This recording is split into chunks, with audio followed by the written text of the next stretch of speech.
प्याज और आलू के पकोड़ों की रेसिपी देने लगा हूँ। इस तरीके से हमने काट लेना है इसको।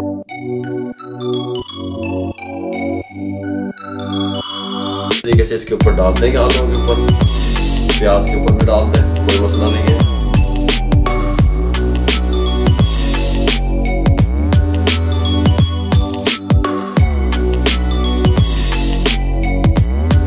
सॉफ्ट नरम कमाल के, ये देखें।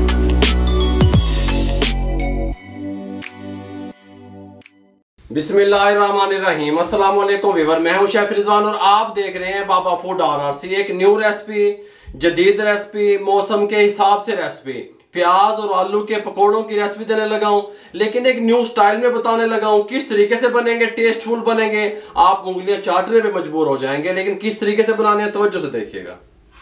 आलू और प्याज के पकोड़े तैयार करने के लिए 2 अदद प्याज इसके साथ के हमने यहाँ पे काट के रख लिए। 2 आलू ले लिए, अच्छे तरीके से इनको वॉश कर लिया, इनको छीलने लगे हैं।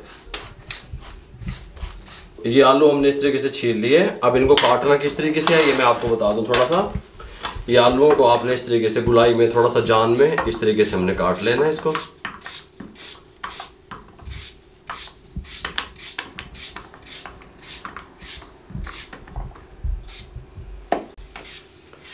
आलू काट लिए। अब प्याज को किस तरीके से काटना है ये मैं आपको बताता हूँ। आलू को काट के इस तरीके से हम फैला देंगे। यहाँ पे ले आएंगे प्याज अपनी को। प्याज को हमने इस तरीके से गुलाई में काट लेना है, ऐसे इस तरीके से। प्याज को भी हमने इस तरीके से गोल काट लिया। हमारे पास टमाटो केचप है, चिल्ली गार्लिक वाला, ठीक हो गया। ये इस तरीके से इसके ऊपर डाल देंगे, आलूओं के ऊपर, प्याज के ऊपर भी डाल दें, कोई मसला नहीं है। साथ में हमारे पास नमक है, हल्का हल्का नमक ऐसे ऊपर डाल देंगे, इस तरीके से हल्का हल्का इनके ऊपर प्याज के ऊपर डाल देंगे। रेड चिली हल्की हल्की इनके ऊपर, हल्की हल्की इनके ऊपर, ठीक हो गया। अब यहाँ पे एक बॉल ले लेंगे, इनको साइड पे कर देंगे। एक बॉल ले लेंगे, बॉल के अंदर सबसे पहले हम शामिल करेंगे अपने पकौड़ों के हिसाब से बेसन। मैं यहाँ पे ये जो खाना पकाने वाले 2 चम्मच इस्तेमाल कर रहा हूँ। साथ में हम इसको क्रिस्पी और खस्ता बनाने के लिए शामिल करेंगे 3 टेबलस्पून चावलों का आटा। चावलों का आटा अगर आपके पास नहीं है, सूजी भी डाल सकते हैं। साथ में शामिल करेंगे इसके अंदर नमक 1 टीस्पून, खुश्क धनिया पाउडर 1/2 टीस्पून, साबित ज़ीरा 1/2 टीस्पून, कुकिंग ऑयल 1 टीस्पून, गरम मसाला 1/2 टीस्पून, ज़ीरा पाउडर 1/2 टीस्पून, अजवैन 1/4 टीस्पून, कुटी हुई मिर्च 1/2 टीस्पून, हल्दी 1/4 टीस्पून, रेड चिल्ली 1 टीस्पून। उसके बाद हम डालेंगे मीठा सोडा 1/4 टीस्पून।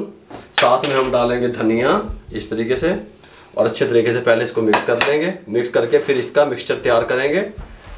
ये देखें इस तरीके से।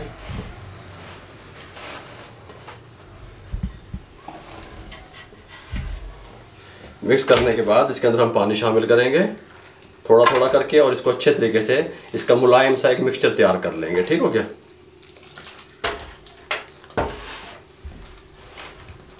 इस तरह का हमने इसको तैयार कर लिया। इस तरह गाढ़ा गाढ़ा इस तरह का होना चाहिए आपका मिक्सचर जो तैयार करें पकौड़ों के लिए। अब हम हैंड वॉश कर लेंगे और घी चूल्हे पे चढ़ाएंगे, फिर आपसे मिलते हैं। घी ऊपर चढ़ा दिया, 3 से 4 मिनट लगे, हाई फ्लेम पे इसको गर्म कर लिया। जब तक हमारा घी गर्म हुआ, ये 3 से 4 मिनट में मीठे सोडे ने भी अपना काम दिखा देता, ठीक हो गया।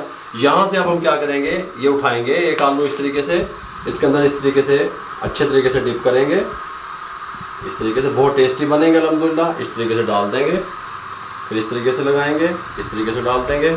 जो खाएगा वो कहेगा कमाल हो गया, इस तरीके से।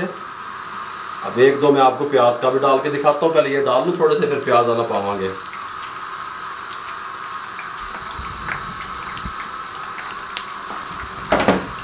इसको अब इस तरीके से देखें, मैंने तो आपको बताने के लिए डाला, इस तरीके से मिक्स भी कर सकते हैं, कोई मसला नहीं है। मिक्स कर दें टमाटर केचप को। इसको ये प्याज वाला एक उठाएंगे, इस तरीके से गुलाई में कटा हुआ इस तरीके से इसको लगाएंगे और इस तरीके से छोड़ देंगे।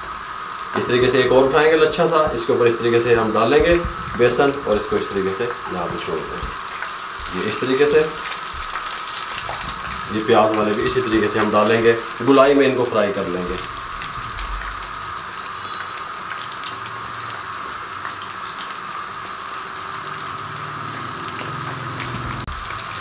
पकोड़े डाल के आपने क्या करना है, फ्लेम को मीडियम कर देना है। मीडियम फ्लेम पे 6 मिनट के लिए इसको छोड़ देना है और फ़ौरन इसको हमने नहीं छेड़ना, चम्मच इसके अंदर नहीं घुमाएंगे, 1 मिनट के बाद घुमाएंगे। 1 मिनट हो गया मीडियम फ्लेम पे पकते हुए। अब इस टाइम पे हम इनको इस तरीके से हिलाएंगे, साइडें चेंज करेंगे इस तरीके से। सुभान अल्लाह, बहुत नरम बनेंगे। जो हमने अपने मिक्सचर में वो डाला है ना, ऑयल और मीठा सोडा, उन्होंने अपना काम वो खाना है। गल समझ आ रही है? इस तरीके से इसकी साइडें चेंज करते रहेंगे, या इस तरीके से भी आप घुमा सकते हैं, इस तरीके से जिस तरह दिल चाहे कर लें आप। और इस तरीके से हम इसको 6 मिनट तक फ्राई करेंगे हिलाते हुए। ये नहीं, 6 मिनट के बाद इस तरीके से हिलाते हुए हमने इसके ऊपर कलर ले आए। बहुत प्यारे कुक हो चुके हैं, इनको यहाँ पे निकालने लगे हैं। बहुत कमाल के तैयार होते हैं, बहुत टेस्टफुल बनते हैं। यहाँ पे इस तरीके से और यहाँ पे इस तरीके से इसको निकाल लें। बाकी पकौड़े भी हम इसी प्रोसेस से गुजारेंगे। इस तरीके से आलू उठा लेंगे, इस तरीके से लगाएंगे, इस तरीके से डाल देंगे। प्याज को थोड़ा सा आपने ध्यान से डालना है, उसको वो खुलना चाहिए। देखें, प्याज को इस तरह आपने उठाना है, इसके अंदर इस तरह रख देना है, ऊपर इस तरीके से बेसन डालना है और यहाँ से उठा के इस तरीके से डाल देना।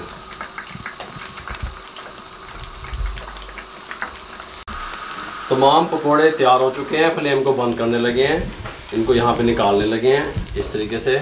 सुभान अल्लाह, बहुत प्यारा कलर आया है, बहुत प्यारी अल्हम्दुलिल्लाह खुशबू आ रही है। ये देखें, प्याज वाले पकोड़े और आलू वाले पकोड़े आप किस तरीके से तैयार कर सकते हैं, सॉफ्ट नरम कमाल के। ये देखें बाबा जी, हाथ नहीं चला आपका? ये मैंने पहले वाले जो पोर निकाला था उसमें से मैंने ये तोड़ा है। भाई मेरे भाइयों, ये डिश आउट कर दिए मैंने इसी में ही। गल समझ आ रही है? अगर आपको हमारी ये रेसिपी जो न्यू स्टाइल से पकोड़ों की प्याज और आलू के साथ हमने बनाया, आपसे शेयर की, अच्छी लगी हो, हमारे चैनल को सब्सक्राइब कर दिया करें, बेल आइकन के बटन को दबा दिया करें। मुझे और मेरी टीम को दुआओं में याद रखिएगा। इजाज़त दीजिएगा। अल्लाह हाफिज़।